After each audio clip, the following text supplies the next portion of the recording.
Sorry, y'all. I hit the wrong. I hit the wrong key, and I ended the live. I'm sorry.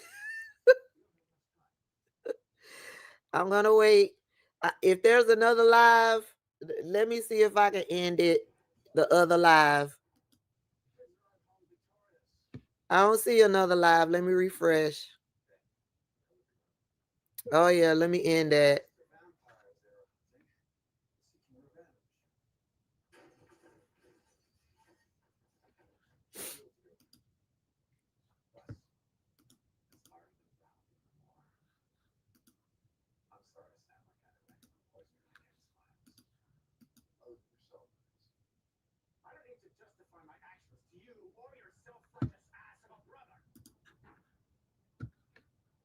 Yeah, we back.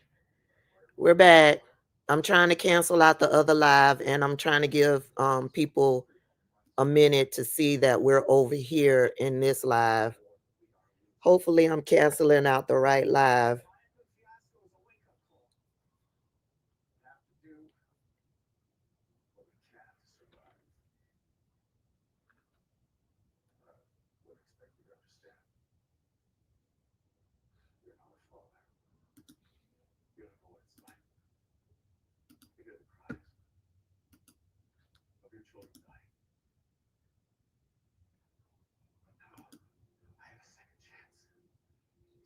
Come on in, come on in.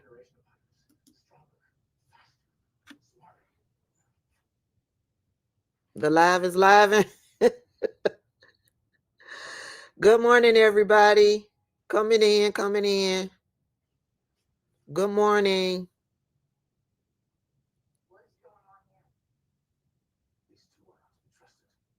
Somebody say the SNAP benefits are hidden in cryptocurrency. I don't know. I don't know where it's hidden. I know that Ketanji Brown Jackson got some questions about where the money at. I know Ketanji Brown Jackson got some questions about where the money at.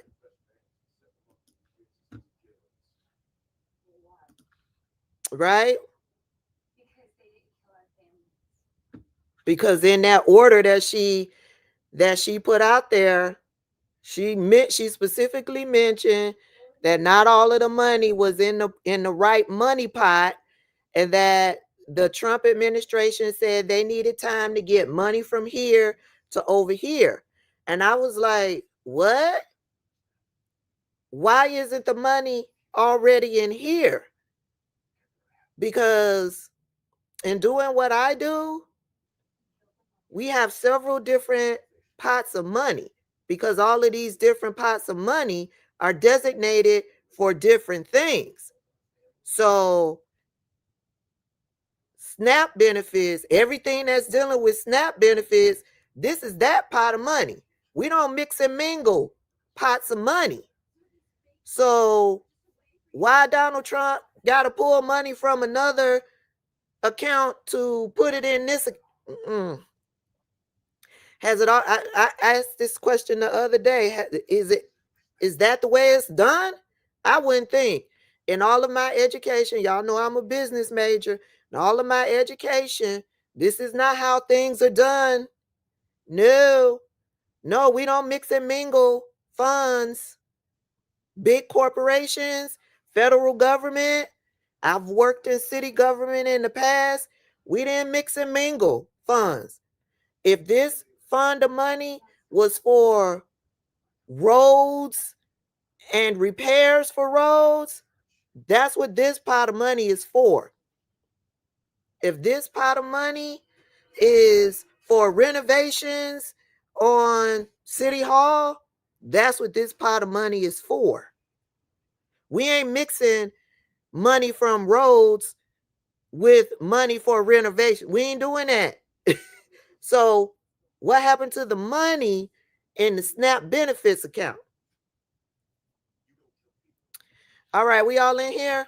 Okay, so what we're doing this morning, I have several clips from the interview that Donald Trump did with Laura Ingraham, and we are going to watch these clips and we shall talk about them. Then we're going to talk about John Fetterman, and then we're going to watch a video clip from Ben Marcellus, because the old slithering snakes of the Republican Party, they've done some screwy shit with that agreement.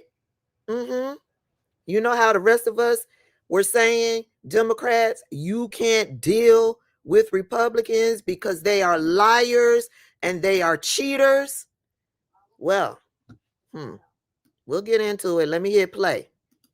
Country you and I grew up in. Inherited that. Look, you have to understand. Right, but let me get to the question though, because your housing director has proposed something that has enraged your MAGA friends, which is this 50-year mortgage idea. So a significant MAGA backlash, calling it a giveaway to the banks and simply prolonging the time it would take for Americans to own a home outright. Is that really a good idea? It's not even a big deal. Yes, I mean, you go from 40 to 50 years, and what it means is 50, you pay something less from 30. That some people had a 40, and then now they have a 50. All it means is you pay less per month. You pay it over a longer period of time.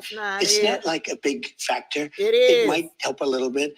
But the problem was that Biden did this. He increased the interest rates, and I have a lousy Fed person who's going to be gone in a few months, fortunately.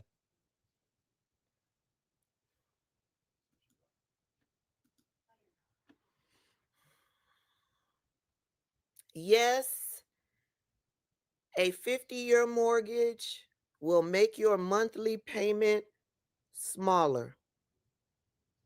But what that means is that on the back end, you will be paying more for that loan because you're paying longer on the loan.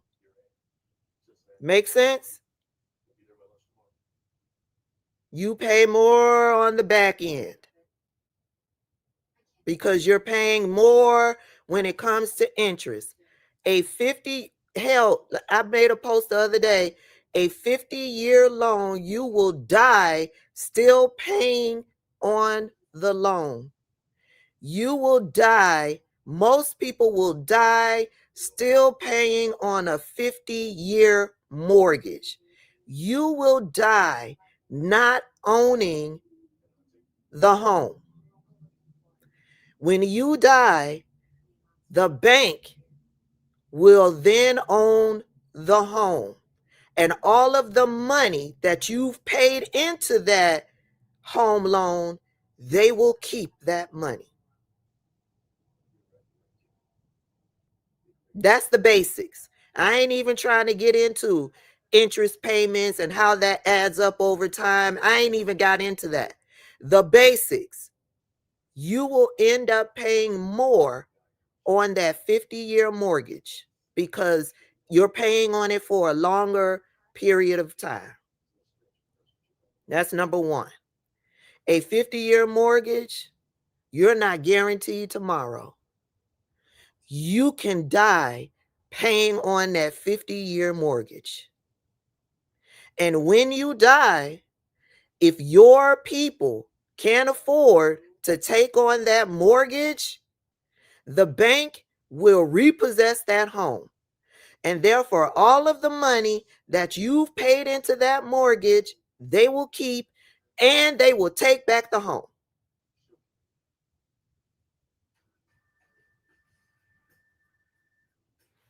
Capiche? And this motherfucker talking about it doesn't make that much bigger of a deal from a 40-year to a 50-year. Do they have 40-year mortgage loans? Do they have 40-year mortgage loans? I have never heard of a 40-year mortgage loan. I've heard of a 15-year mortgage loan and a 30-year mortgage loan. I've never heard of a 40-year mortgage loan. No? Okay. So I ain't crazy. Okay. Zafri says that makes the house 5 times more expensive than what the value of the home is, and they are absolutely right. See, I'm not even, I seen all of these posts out there and how they calculate a $400,000 mortgage loan for a 30-year loan versus a 50-year loan. I seen all of that, and it all makes sense. I'm coming to you with the basics. With the basics. And somebody, when I made that post over on Thread, somebody got down in the, well, you don't own the home anyway because you got to pay taxes on the land. Oh, so they're paying taxes on the land is the same as paying taxes and a mortgage? Paying taxes on the land is the same as paying taxes and a mortgage? Bitch, go play in somebody else's face. The taxes that you're paying on the land is for your community, schools, roads, all of that stuff.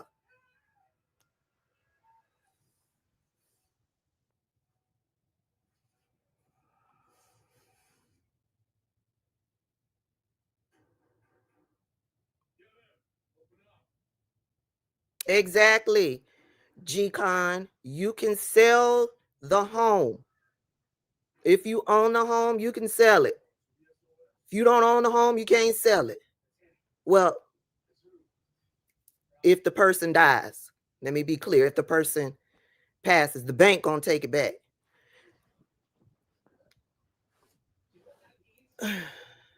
He loves the poorly educated. I mean, the family would be able to sell the house if the person dies, but that comes into probate and wills and all of that stuff, right? Didn't I tell y'all George Bush needs to be sued because a whole bunch of people were left behind? Right. The taxes that you pay on the land goes towards your community, right? Education. All of that comes from your property taxes, roads, and there's some other things that goes into your property taxes.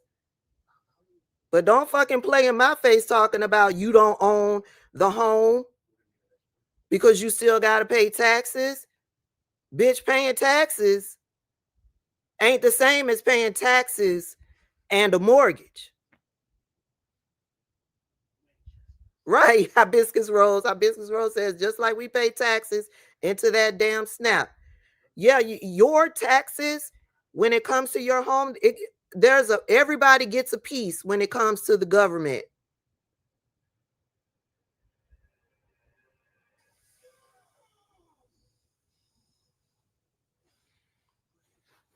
I didn't think there was a 40-year mortgage, but that's what that mofo said. There is no major difference. There is a major difference. And whichever mortgage company or broker, whoever is in the behind the scenes with this mofo talking about there is no major difference, bitch, go play in somebody else's face. I'm here to tell you there's a major difference. Mm-hmm. Mm-hmm. You will be paying a whole lot more for that home on the back end for sure.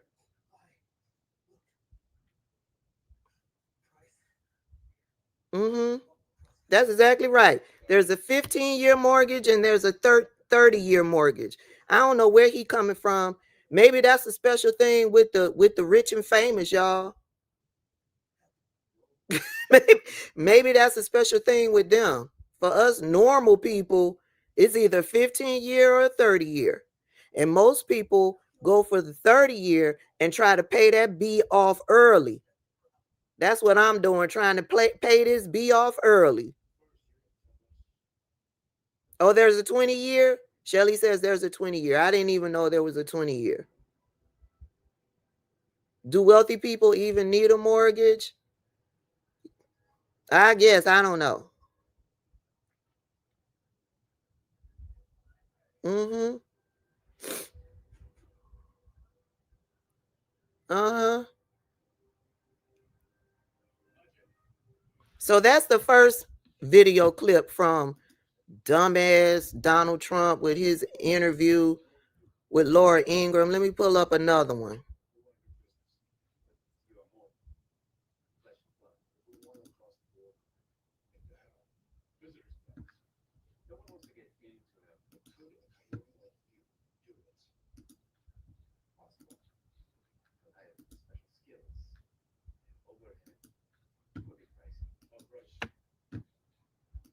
Other things, as you noted, have gone up. Beef, coffee, auto repairs.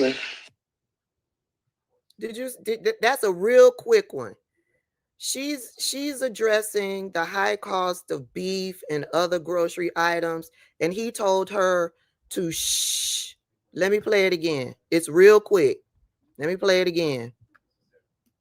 Other things, as you noted, have gone up. Beef, coffee, auto repairs. He says shh, but they're going to come down really quickly. Which is it? Because he's been telling us that prices have come down, right? He's been telling us that prices have come down. The only thing that's expensive is beef.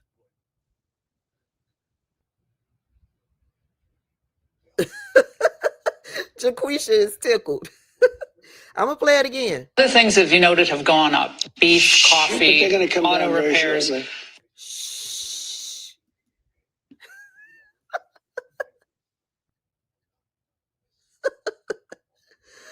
You don't want her to talk about them prices. Beef is up.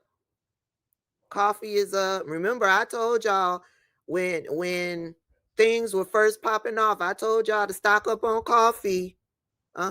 Stock up on coffee. That way, when you see coffee like buy one get one free somewhere, or you see a great sale on coffee, then you just add to your stash. This is for us real coffee drinkers. Those of us who drink coffee every single day.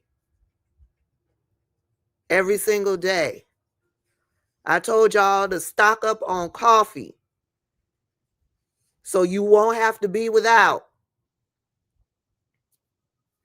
Okay? Y'all know everything is still high. Y'all know groceries is high. It's not just beef. It's not just coffee. Y'all know gas prices have not come down. Y'all know that utility costs have gone up.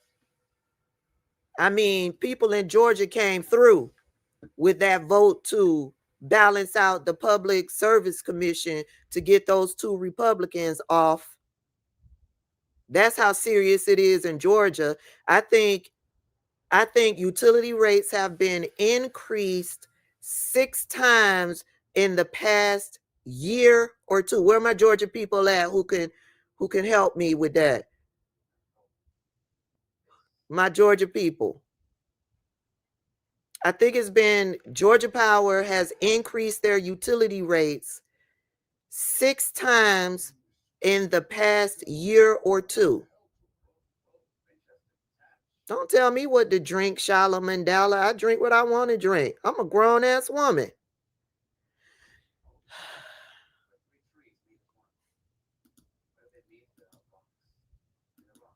Go away. That's one of my pet peeves. Don't tell me. Go away. I don't know how it's looking. I can't get a feel. Does John Ossoff have a lot of momentum? Yes. But so does no.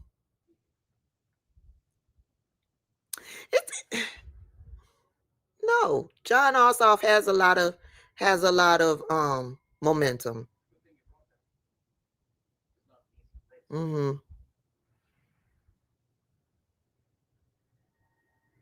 A small can of coffee is $12. Where's that? Because that's a great buy at this point.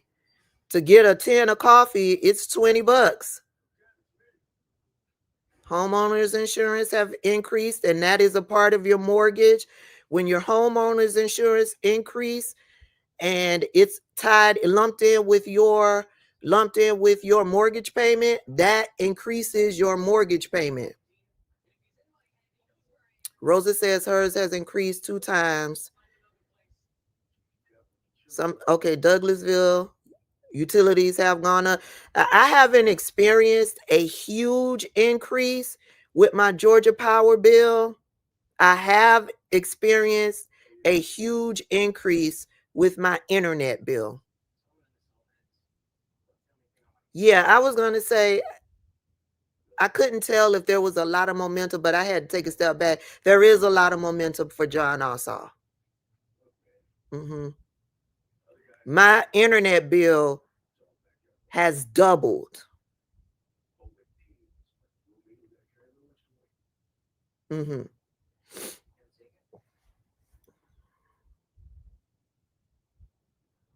Yeah, we briefly talked about that, Mimi. Let me pull up one of the other clips from this batshit crazy interview.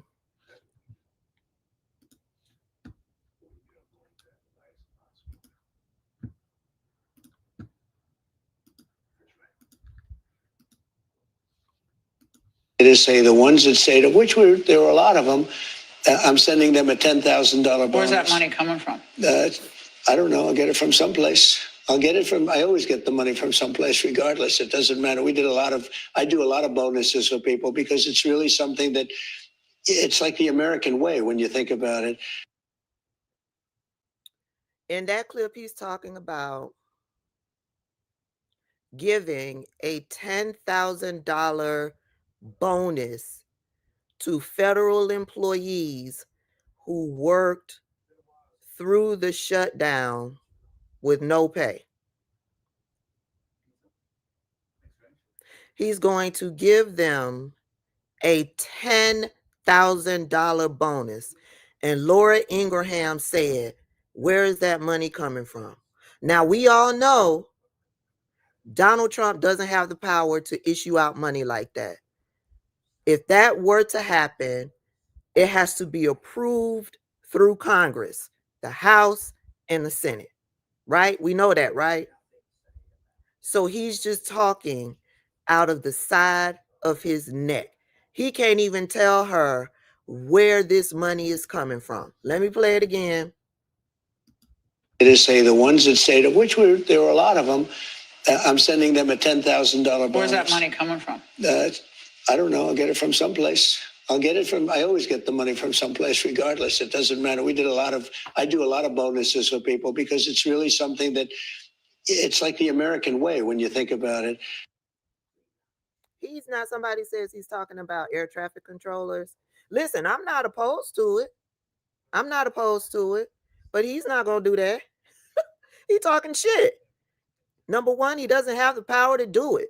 That has to be generated in the House and in the Senate, approved through the House and the Senate, and then it goes to his desk for signature. I'm not opposed to it. I'm not opposed to those TSA agents who work through the shutdown.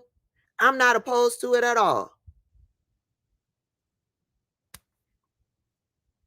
Just like I'm not opposed to my tax dollars going to help people eat. If I pay money that goes to helping people eat, I expect SNAP benefits to be paid. I don't have a problem with my tax money going to people who need some food assistance. I don't have a problem with my tax dollars going to help people get health insurance because they can't afford it. I don't have a problem with my tax dollars going to help people keep a roof over their head when they can't afford it. I don't have a problem with that. Sure, there are a few who take advantage of the system, but the bigger picture to me is helping people who do not have enough funds to eat, to keep a roof over their head, and to have medical insurance for when they need it. I don't have a problem with any of it. I don't.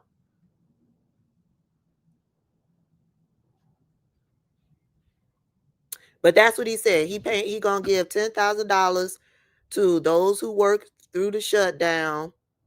He don't know where the money is coming from. You don't know where the money coming from, y'all. But he just talking. He just talking. Just talking. Talking a bunch of shit.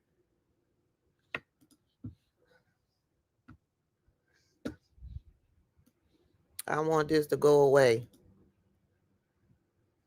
Close.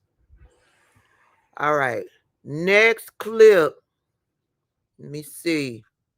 I'm just going in order and how they are in this folder. 1, 2. We just did this one. Okay, let's do this one.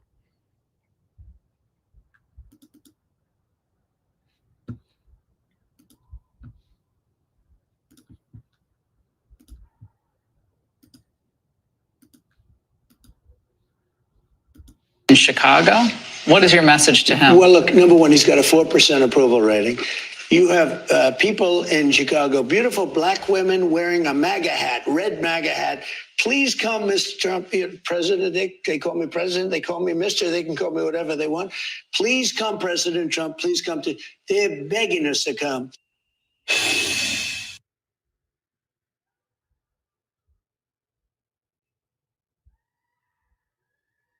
Do I really need to add commentary to that?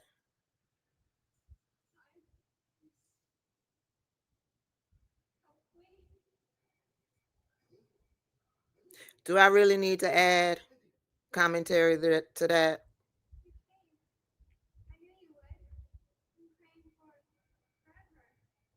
Oh, hold on. DH, thank you so much for that super chat. DH says, thank you for the work you do. You are a bright light in dimming conditions. Thank you, thank you, thank you, thank you. I appreciate that. Thank you for appreciating me and the work that I do. I don't have to provide commentary for that. We know that's a fucking lie, right? We know that's a lie. Now, I can't believe that one black woman who was paid to wear a MAGA hat to go up to Donald Trump and praise him. I can believe that. I can believe that. Can y'all believe that? One black woman who was paid to go, because I don't believe, I believe that the people around him create scenarios so that he thinks this stuff is really happening out here. Right? I believe there's people around him telling him the economy is doing wonderful.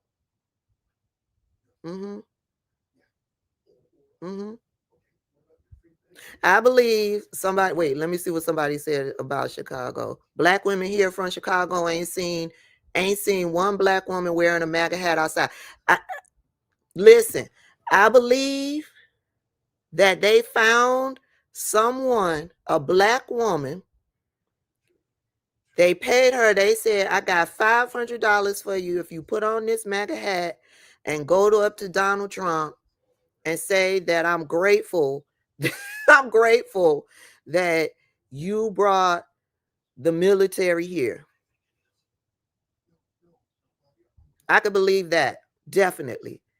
Black women as a whole group telling him, because he used plural, black women in Chicago. That's a fucking lie. I don't believe that. And somebody said, he mentioned yesterday he had a 92% approval rating. That he got that 92% mixed up with black women who voted for Kamala Harris.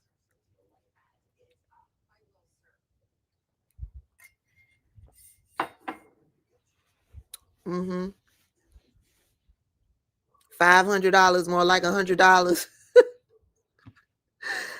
I could believe one black woman They found one black woman.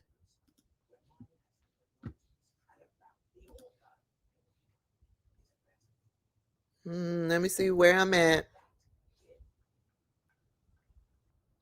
I think this is the last clip.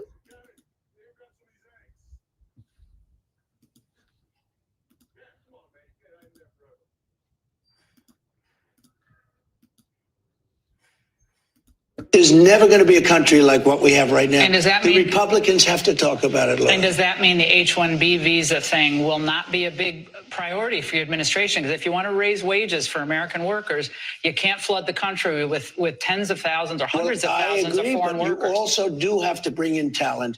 When we have plenty of talented people here. No, you don't. We don't have talented people here? No, you don't have. You don't have certain talents, and people have to learn. You can't take people off an unemployment line and say, I'm going to put you into a factory where we're going to make missiles, or I'm going to put How did we ever do it before? Well, I'll give you an example. In Georgia, they raided because they wanted illegal immigrants out. They had people from South Korea that made batteries all their lives. You know, making batteries are very complicated. It's not an easy thing and very dangerous. A lot of explosions, a lot of problems. They had like 500 or 600 people, early stages, to make batteries and to teach people how to do it. Well, they wanted them to get out of the country. You're going to need that, Laura. I mean, I know you and I disagree on this. You can't just say a country's coming in, going to invest $10 billion to build a plant, and going to take people off an unemployment line who haven't worked in 5 years, and they're going to start making missiles. It doesn't work that way. Baby, this is the clip right here that has MAGA all up in arms. Do you hear me? Because this is right in line with what Vivek Ramaswamy and Elon Musk was saying at the very beginning of Doge. Y'all remember that? I did a video on it. The very beginning of Doge, Vivek Ramaswamy used his microphone to tell MAGA, white America, that they are lazy, that they are uneducated, because they have a culture of Friday night high school football and cheerleading. Their kids aren't, focusing on reading and writing and education the way that other kids outside of the country are focused on. They are focused on Saturday morning cartoons. Remember he said that? The cheerleading and the Friday night football culture. And Donald Trump is right here regurgitating that same mindset. And MAGA is over there losing their shit. Do you hear me? MAGA is losing their shit. And I can't believe that I am in agreement with Laura Ingraham and MAGA, because the way that the process was going to work, remember we've talked about that Hyundai plant that was being built here in the state of Georgia, right?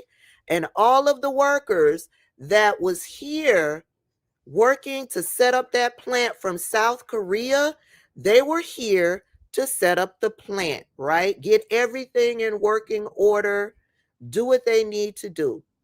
And then they were going to hire workers and train workers to take over running that plant. That is the plan. They were going to teach them how to fix and operate and do whatever it is that they needed to do for Hyundai parts. And here this motherfucker is talking about, nope, you can't do that. See, he done got it mixed up. He's gotten it mixed up. They tried to educate him on this stuff, but he's just dumb as shit. He's dumb as shit. So he can't retain what it is that they are educating him on. Let's play it again. Let's play it again. There's never going to be a country like what we have right now. And does that the mean Republicans have to talk about it, Laura. And does that mean the H-1B visa thing will not be a big priority for your administration? Because if you want to raise wages for American workers, you can't flood the country with tens of thousands or hundreds of thousands of foreign workers. You also do have to bring in talent. When we have plenty of talented people here. No, you don't. We don't have talented people here? No, you don't have certain talents, and people have to learn.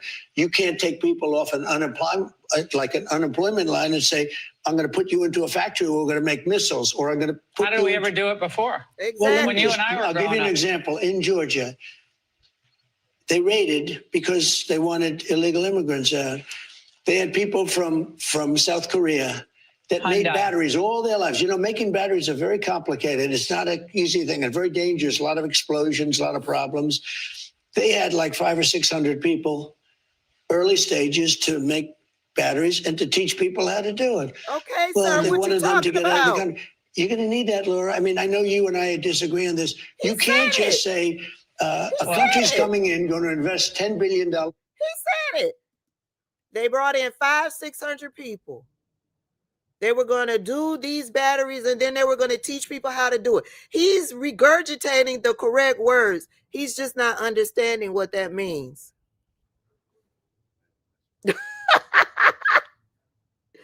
And that's how they did it. That's how they did it back in the day. They brought in experts. They taught the regular everyday people and how to do whatever it is that needs to be done. It's called a training program. It's called a training program. There's training programs in every corporation out there. You may have education in a certain area, but not the physical labor experience in that area. They'll bring you in and train you how to do it. What is he talking about? MAGA is fuming, and I love this for them. I love this for them. You brought in someone that doesn't have a clear understanding of how anything fucking works. He is just a con man. He knows how to con people out of their money. That's it. And he has no interest of sitting down, being fully educated, and understanding any of these serious issues that affect our community. Hold on. Somebody gave me a super chat. Let me read it. Son, thank you for the super chat. Hyundai is trying to back out lots of workers here. Listen, I don't blame Hyundai for trying to back out. They're people who were brought here for this multi-million-dollar project to bring jobs to the state of Georgia. That's what they were here to do. They were not here to be abused by racists in this country. And that's what happened. They were brought here to set up this plant and to train other people to run this plant. They were only here temporarily. They were not here forever. And while they were here doing their end of the deal, they were arrested. They were detained. I won't say arrested. They were detained, handcuffed, harassed, bullied, treated like shit, stuffed into a cell where they had to do their business, eat and do their business in the same cell. They were talked down to. They were mocked. They were humiliated. They were denigrated. Hell yeah. Hell yeah. I don't blame South Korea for trying to back out. I see a new member. Monisa Douglas, thank you for becoming a member. Hell yeah. To me, the United States is in breach of contract. South Korea values their workers and their talent. The United States did not value South Korea and their talent and what they were bringing to the economy here in the United States. They did not value what they were bringing here to the state of Georgia. And that bitch Tory Branham is still over there talking much shit and running for office. Still over there talking shit. Talking shit. Meanwhile, Brian Kemp is on his third trip over to South Korea, begging them to come back. And South Korea has left it up to the workers. Do you want to go back? Just say the word. If you want to go back, we'll go back. The workers don't want to come back. The workers don't want to come back. They've been terrorized. They've been traumatized. I don't blame them for backing out.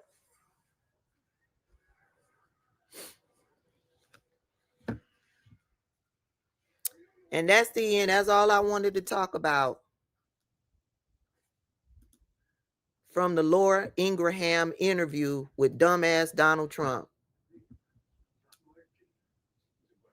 If you are not a member of this channel, go ahead and support the channel and become a member.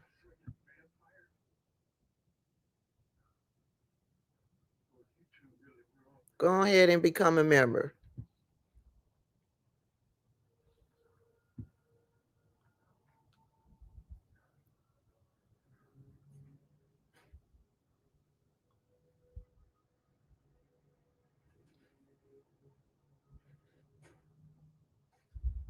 I don't believe they will come back while Donald Trump is in office.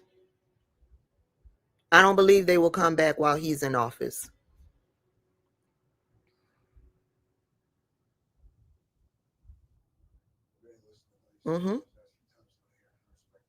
I don't believe he will come back. I wouldn't come back while he's in office. Yes, Lady K. She still, every day, she does what I do. Every day, she finds political news stories and she delivers those political news stories with her racist commentary. Every day. Meanwhile, her opponent, Bree Woodson, is talking to constituents in that area about, she was doing a bunch of videos talking about what, keeping people informed with what was happening with the shutdown, with SNAP benefits, talking to people about the issue with healthcare and premiums. She's building community with her possible constituents in the future. That's what her opponent, Bree Woodson, that's what she's doing. Go out in the community. That's what her opponent, Bree Woodson, is doing. Yeah, Tory Branham, she's on her camera every day talking shit with a racist spin, talking down to people. I saw a clip of her talking down to people losing SNAP benefits. You know, that racist spin. Why should I have to take care of your 4 and 5 kids? You got eyelashes and fake nails and all of this stuff. That right there is a racist dog whistle. All of those white women who came up on screen, first of all, they say, why do I have to take care of your 9 kids? That's a racist dog whistle. That's a racist dog whistle. When they mention fake nails and false eyelashes, that's a racist dog whistle. That's an anti-black racist dog whistle. So they tell me, they'll come back and say, I didn't mention color. Bitch, we can read between the lines. The problem is that you can't read between the lines. We know you racist better than you know yourselves. So when you slip up and say these things, we know what you mean. We know what you mean. And that's what her dumb ass is over there doing. That's what her dumb ass is over there doing.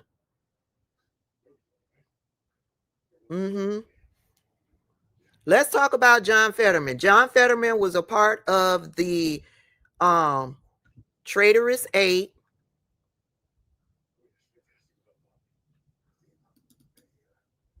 Let me bring up a picture so y'all will know who I'm talking about. So y'all know who John Fetterman is.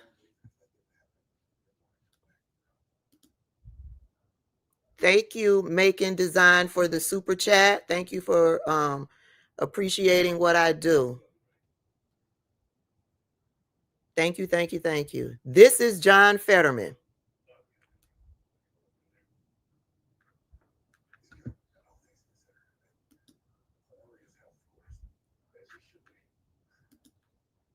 This is John Fetterman. He's a senator. Somebody called him Uncle Fester. He's a senator. Now, when he was running for office, he was a normal, everyday Democrat. Normal, everyday Democrat fighting for the people. And the people got behind him and voted him into office. Not long after he got voted into office, he ended up having a stroke. He ended up having a stroke. He needed to take some time to recover. And when he came back to work, it was a totally different John Fetterman.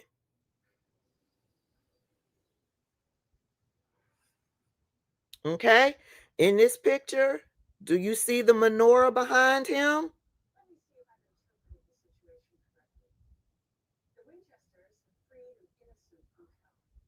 Do y'all see the menorah behind him in this picture? Hey, Nicole, thank you so much. I appreciate that.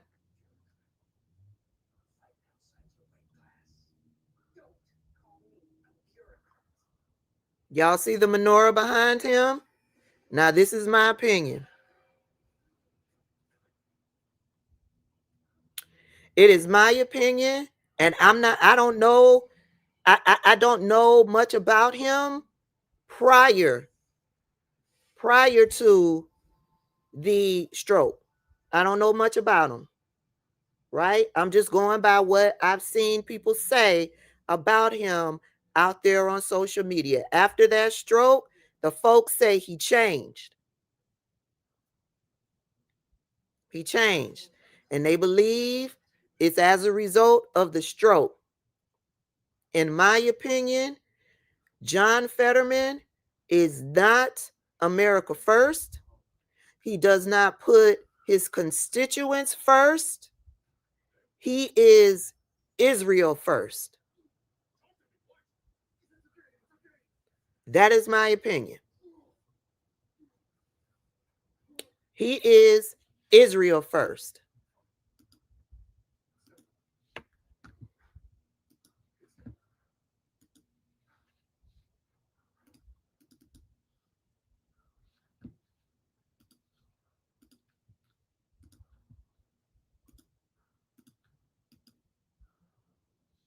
You see that?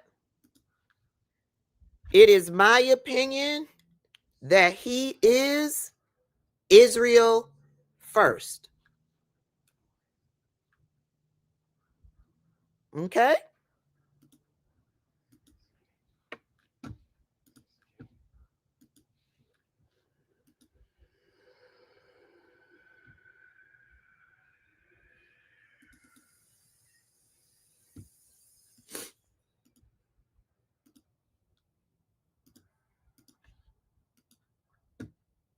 It is my opinion that he is Israel first.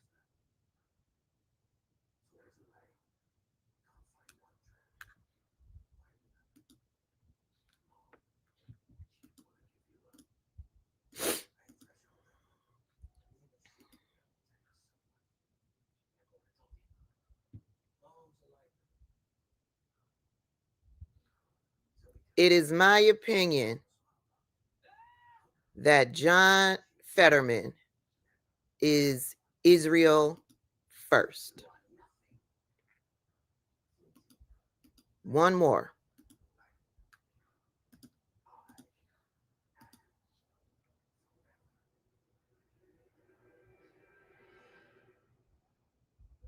One more. John Fetterman is Israel first. He is not United States taxpayers and constituents first. He is Israel first.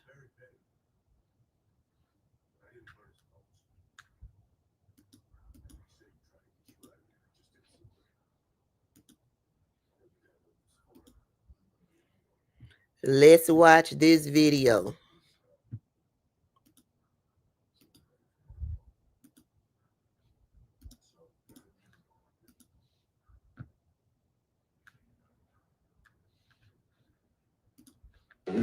How about giving him a beeper? It's a. Now, this is a silver-plated beeper. The real beeper is like 1/10 the weight. It's nothing. Really? Yeah, but it changes history. You know, when that story that story broke, Yeah. and I was like, oh, I love it, and now it's like, thank you for this. Yeah, no, all right, thank you. Thank you. Oh yeah. Now, the caption of this video reads, Israeli Prime Minister Benjamin Netanyahu gifts U.S. Senator John Fetterman with a silver pager referencing Israel's attack on Lebanon last summer. Fetterman then responds, when that story broke, I was like, oh, I love it. I love it. How about giving him a beeper? It's a. Now, this is a silver-plated beeper. The real beeper is like 1/10 the weight. It's nothing. Really? Yeah, but it changes history. You know, when that story that story broke, Yeah. and I was like, oh, I love it, and now it's like, thank you for this. Yeah, no, all right, thank you. Thank you. Oh yeah. Now, BB gifted Donald Trump one of those beepers. Donald Trump's beeper is gold plated. So he's also gifted Donald Trump one of those beepers. What does the beeper represent?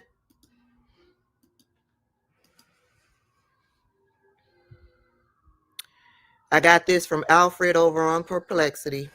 The story centers on Israeli Prime Minister Benjamin Netanyahu giving a silver-plated beeper to U.S. Senator John Fetterman, referencing a controversial Israeli military operation where exploding pagers were sent to Hezbollah members in Lebanon. The gifting is seen by critics as a tasteless joke because the original operation resulted in injuries and deaths, including civilians, when these devices detonated throughout Lebanon.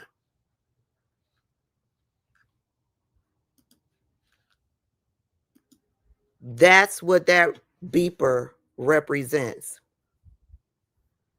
I saw a post on somebody's Instagram yesterday with a picture of Bibi Netanyahu with a caption quoting Bibi Netanyahu where he's saying, the whole world hates us for no reason. And then down in the comments, someone listed all of the massacres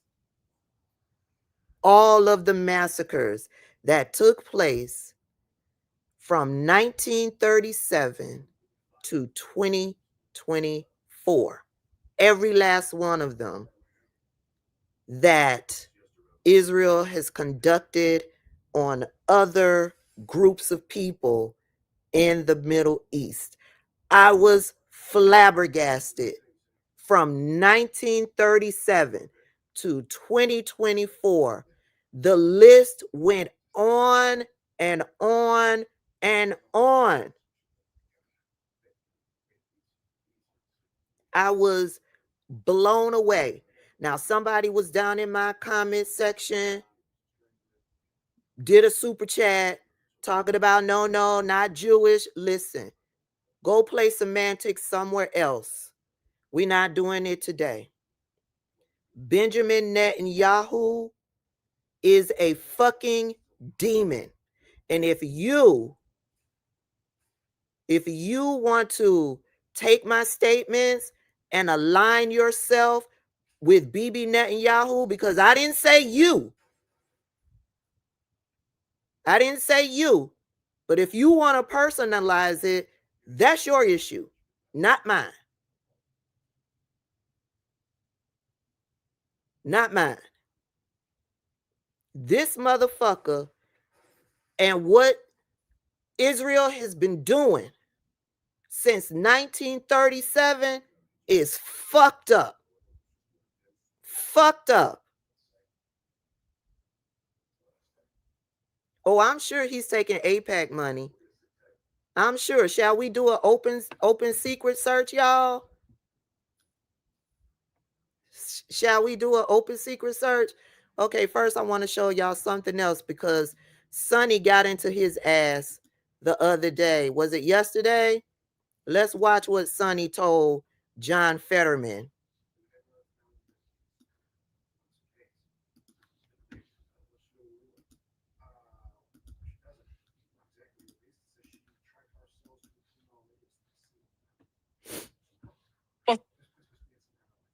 Senator Bernie Sanders said the vote was a horrific mistake. Governor Gavin Newsom called it pathetic and a surrender. Poll after poll found more Americans on both sides of the aisle blaming Republicans. Even Marjorie Taylor Greene blamed the GOP. As you mentioned, Democrats had big wins last week, so you had momentum. Why give in now? Why bring a butter knife to a gunfight? Are you willing to gamble that the GOP will negotiate on health care in good faith once the government reopens? Because if that gamble is wrong, 500,000 Pennsylvanians that you represent, their health care costs will skyrocket if you are wrong. And I believe you are wrong. Well, first of all, MTG is quite literally the last person in America that I'm going to take advice or to get their kinds of my leadership and values from. And now, if Democrats are celebrating crazy pants like that, then that's on them. And now I don't need a lecture. I don't need a lecture from whether it's Bernie or the governor in California, because they are representing very deep blue kinds of populations, and a lot of those things were part of the extreme. And now remember, what really needs to win, the big win, is involving my state and other states and those things. And why have we arrived here after the election a year ago? We got to forget some of the things that cost us that election. Or now for me, it's like, that's why I'm trying to remind people that kinds of the extremism, we can't return to those kind of things and realize we need to find a way forward. Baby, he ain't said jack shit. He called Marjorie Taylor crazy pants. He talked about blue extremism. This was a bunch of rambling. This was a bunch of rambling. Yeah, he sounds just like Donald Trump. He does not have a clear, coherent thought.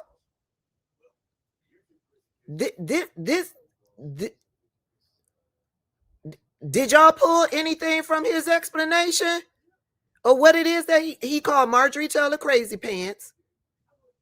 He talked about California and blue extremism. No real context, no clear thought, nothing.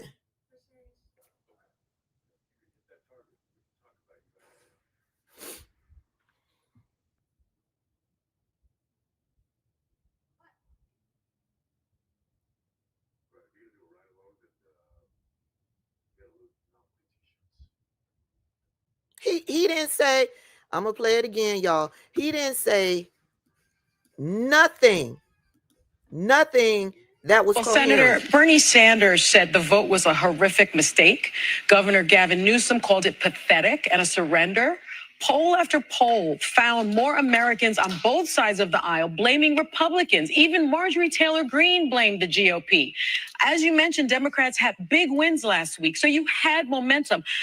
Why give in now? Why bring a butter knife to a gunfight? Are you willing to gamble that the GOP will negotiate on health care in good faith once the government reopens? Because if that gamble is wrong, 500,000 Pennsylvanians that you represent, their health care costs will skyrocket if you are wrong. And I believe you are wrong. Well, first of all, MTG is quite literally the last person in America that I'm going to take advice or to get their kinds of my leadership and values from. And now, if Democrats are celebrating crazy pants like that, then that's on them. And now I don't need a lecture. I don't need a lecture from whether it's Bernie or the governor in California, because they are representing very deep blue kinds of populations, and a lot of those things were part of the extreme. And now remember, what really needs to win, the big win, is involving my state and other states and those things. And why have we arrived here after the election a year ago? We got to forget some of the things that cost us that election. Or now, for me, it's like, that's why I'm trying to remind people that kinds of the extremism, we can't return to those kind of things, and realize we need to find a way forward.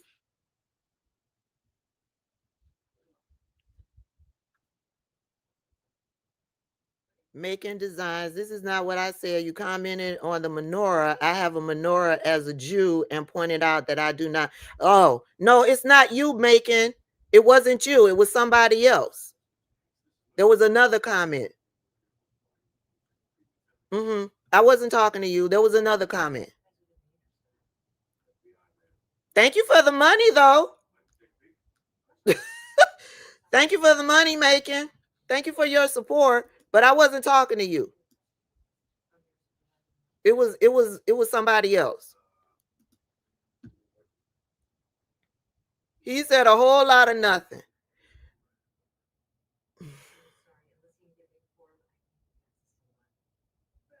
Remember, he suffered from something after the stroke.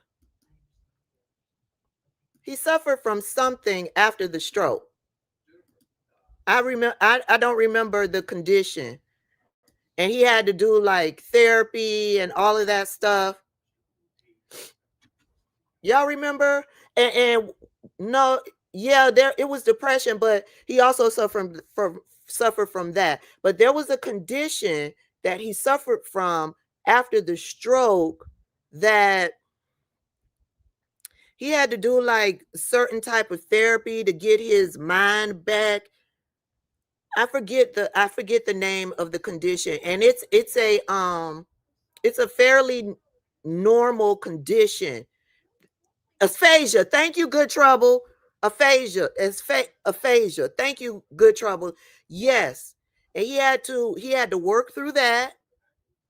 He wasn't speaking for a while. And then after that, he had to check himself in to a therapy center because of the depression. But I want to remind you, this man, he is Jewish. And it is my opinion that he is Israel first. He is Israel first. He is Israel first. He will roll with what Israel needs. And he swings Republican because Bibi swings Republican, and Bibi is with Donald Trump. That is my opinion.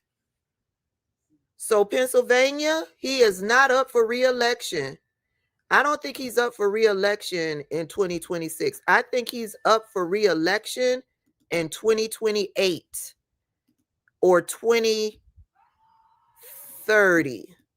But you know, I'm getting ready to look it up.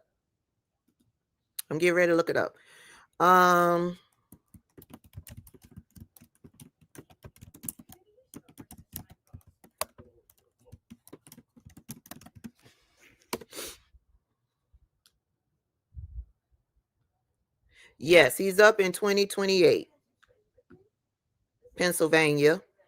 He's up in 2028. And he needs to go. He really needs to go.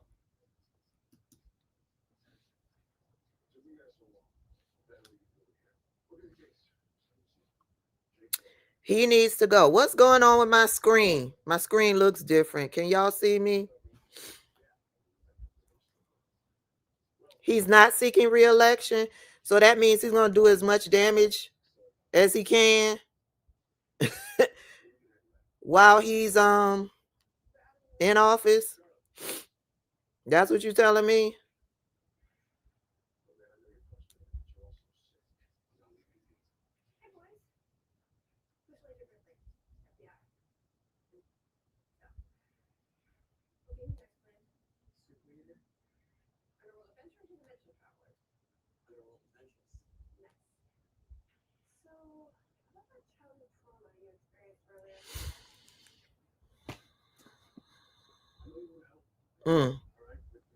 Last but not least, I want us to watch this video from Ben Marcellus,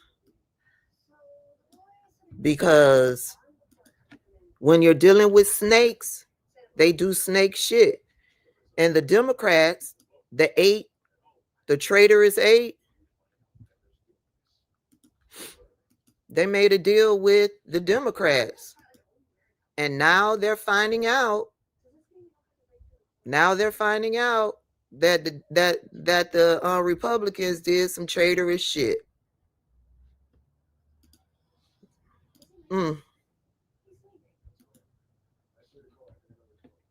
The MAGA Republicans in the House of Representatives were absolutely livid, I tell you, when they discovered that Republicans in the Senate snuck in a provision in the continuing resolution in this funding bill that would pay 8 Republican senators $500,000 each, at least, potentially even more, but at $500,000 each per occurrence. So if they find whatever this provision is, if they find one aspect of it was done, and then they find another aspect of it was done, it's $500 for this aspect and $500 for that aspect, totaling $1 million. If there's another aspect of it, that's another $500,000. And this is coming from our tax dollars, y'all.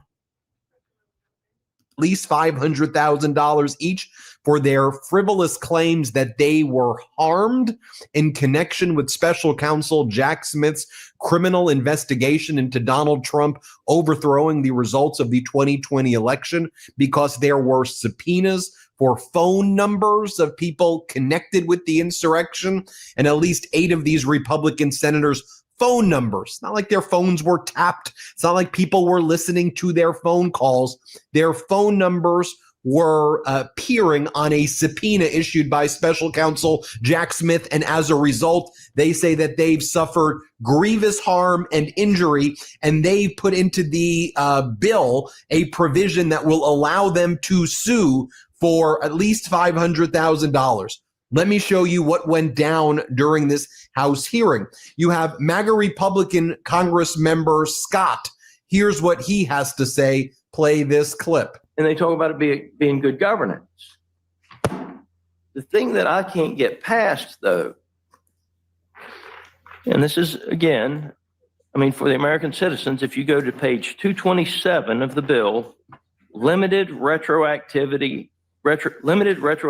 applicability.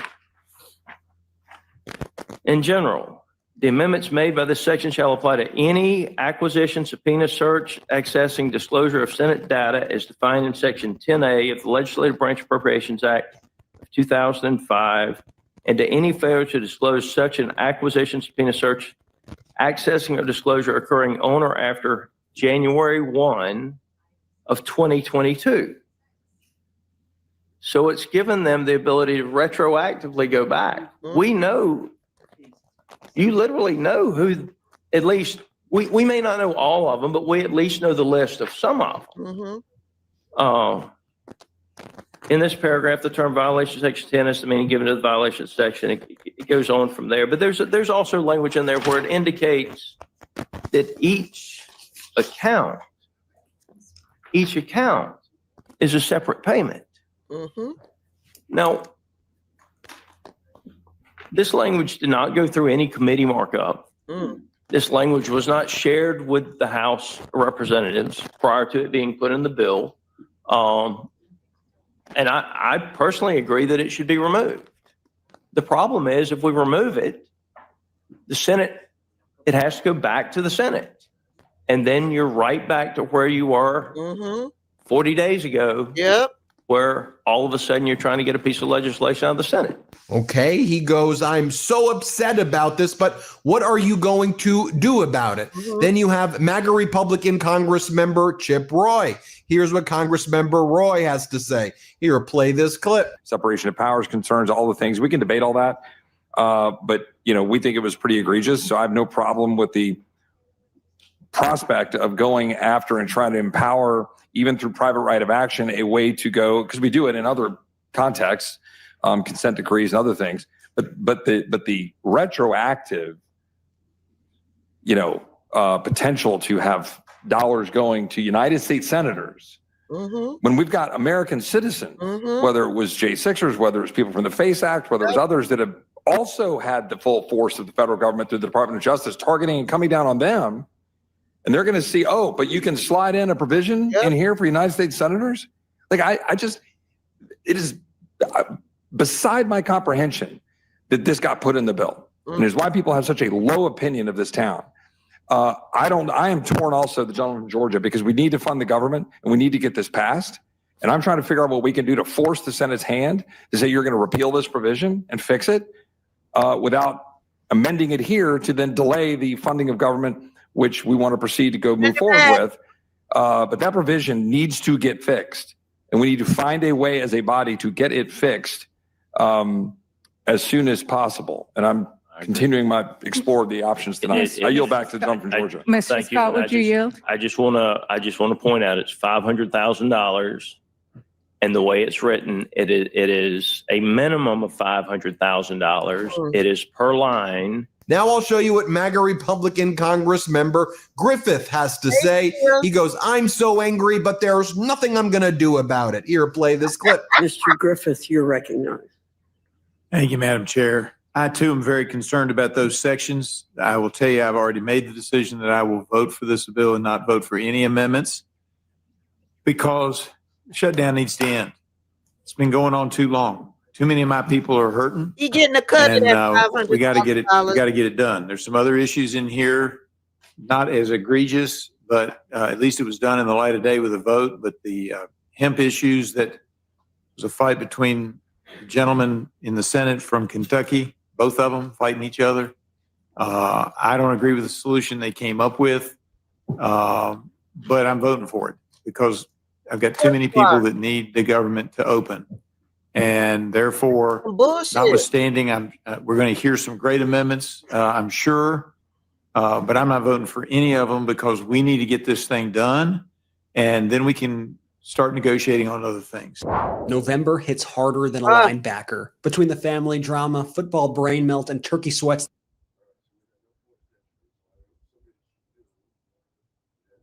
and stay perfect.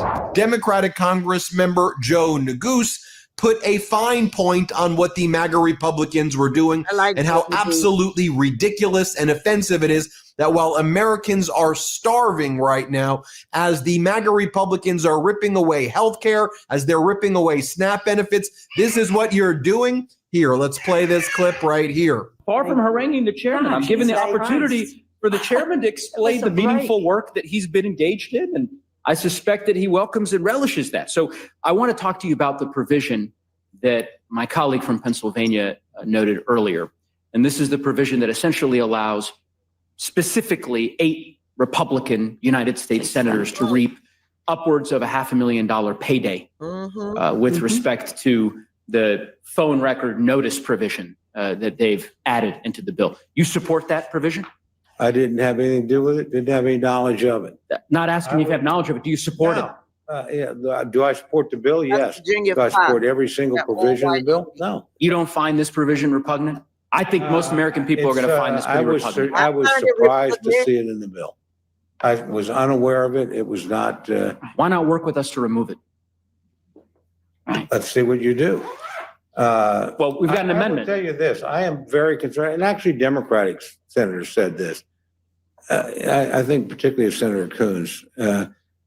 I am very concerned that anybody, whether they're in the House or the Senate, is singled out and not notified that their records are being subpoenaed. That concerns me a great deal. And does that justify? Now, did I know about this provision in the bill? No. Do I think it needs to be in a funding bill? Not particularly. But do I think getting the governments open? Please tell me why they didn't know that this provision was in the bill. For them to say that they didn't know that this provision was in the bill, it tells me that they didn't read the bill. So you were either for it, or you saw it and ignored it, or you didn't read it. How did you not know this provision was in the bill? Democrats included, that the traitorous 8. How did they okayed this? The traitorous 8 is important. Yes, I do. But I was unaware of the provision, so. Well, there's an amendment that will be introduced. I'm not asking a question, Mr. Chairman. Not asking you a question. Let me finish my statement, and then you'll have an opportunity. Yeah, there will be an amendment proposed to remove what I think is a deeply insidious provision. Heck yeah. I think it is outrageous for these Republican senators to effectively guarantee themselves $1 million paydays. Retroactive provision in this bill that very clearly applies to them. The removal of all relevant immunity defenses on the part of the United States government. This is insanity to allow this provision to go forward. And I would hope that my Republican colleagues would join us in supporting the removal of this provision. At a minimum, we ought to be able to find common ground on that. So with that, Madam Chair, I yield back. Here's how some of the Democratic senators were talking about this.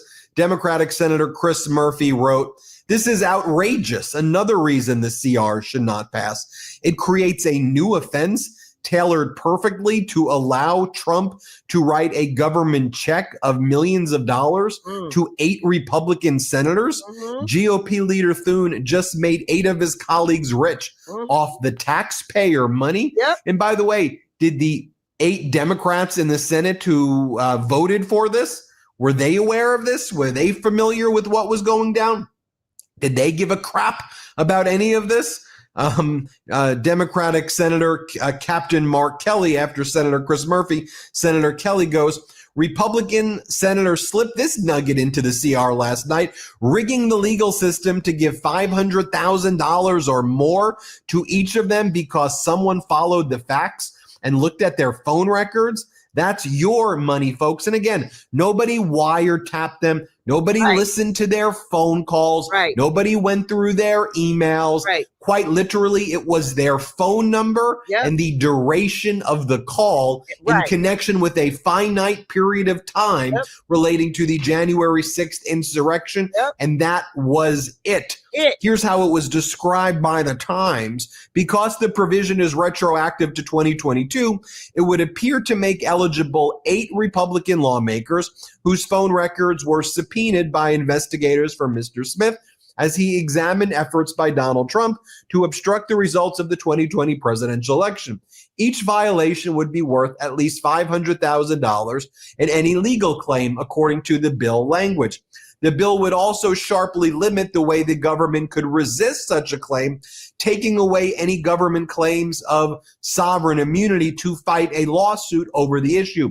It would remove all of the defenses against that would normally be asserted by the government, providing a clear path just to claim $500,000 each.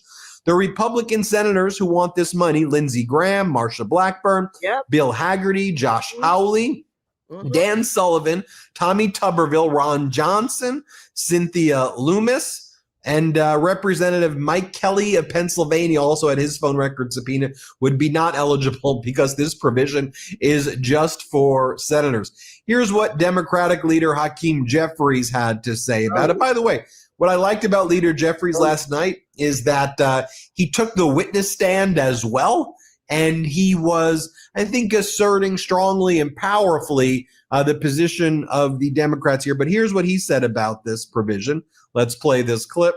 House Democrats are going to offer an amendment before the Rules Committee to get that self-dealing sick provision out of the spending agreement. The notion that 8 Republican senators signed off by John Thune and the Republicans, apparently in the Senate and in the House, would give themselves the ability, essentially, to rip millions of taxpayer dollars away from the American people so they could line their pockets because these people were insurrectionist sympathizers is insanity.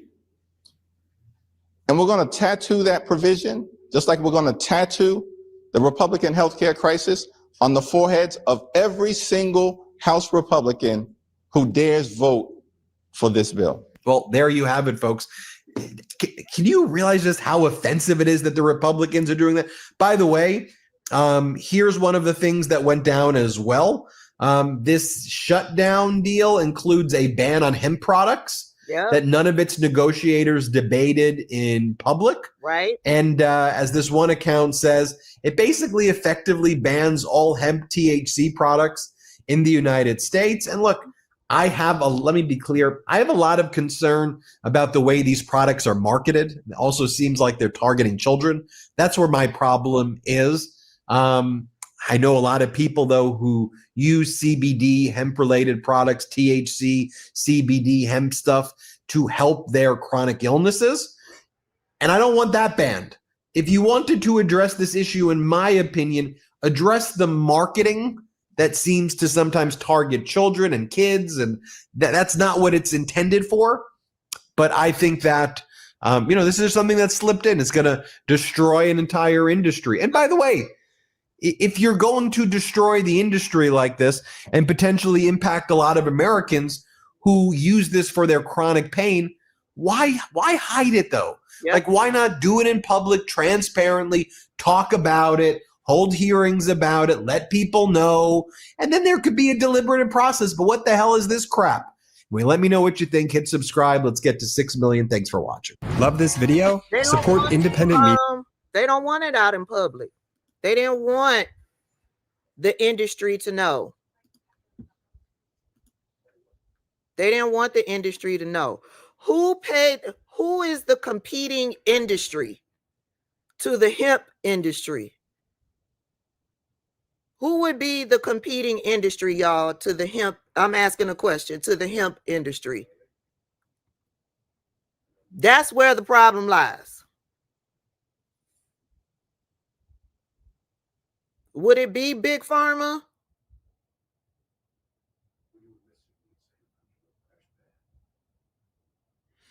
Yeah. whoever the competing industry is, that's who those Republicans are working in concert with.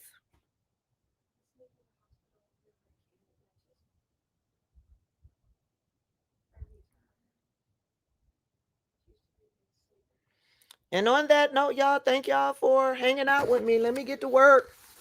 I got work to do. I've got work to do. We talked about a lot today. Now, I'm going to leave y'all with this. Marjorie Taylor Greene has been on her tour. She's been booked and busy. Remember I told y'all? She's trying to present herself as this level-headed, moderate, free-thinking Republican, right? Right? She's been talking about how Americans deserve health care, right? She's talking about how Grijalda should be sworn in. Avalita or Adelita. She should be sworn in. Now, she's supposed to be sworn in at 4 something today, right? So, Marjorie Taylor Greene has been going around being the person who is speaking out against Donald Trump and his administration. She's been telling the truth about how prices are not coming down, right? Adelita, thank you. Thank you, thank you. Right? This is what she's been doing. She's been speaking up and saying that people deserve health care in this country, right? We're going to see if she's going to sign on to this bill. This is her opportunity to prove to us that all this talk that she's been talking from platform to platform to platform, from show to show to show, from news station to news station, right? We're going to see if she going to walk the walk and not sign off on this bill. Okay? We are surely going to see.